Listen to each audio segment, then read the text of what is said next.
அன்பினால் உலகை ஆளுவார், ஆவியால் நம்மை நிரப்புவார், அமைதியை என்றும் அருளுவார், ஆனந்தம் நெஞ்சில் பொழியுவார், விடியலின் கீதமாக முழங்குவார், விடுதலை வாழ்வை நமக்கு வழங்குவார், விடியலின் கீதமாக முழங்குவார், விடுதலை வாழ்வை நமக்கு வழங்குவார்.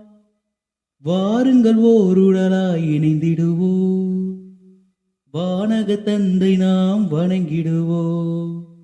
அழைக்கிறார் இயேசு ஆண்டவர், ஆவலாய் நாம் செல்லுவோம். அவர் பலியில் கடந்திட, அவர் ஒளியில் நடந்திட, அவர் பலியில் கடந்திட, அவர் ஒளியில் நடந்திட, சாட்சிகளாய் என்று வாழ்ந்திட இந்நாளிலே அழைக்கிறார் இயேசு ஆண்டவர். ஆவலாய் நாம் செல்லுவோம்.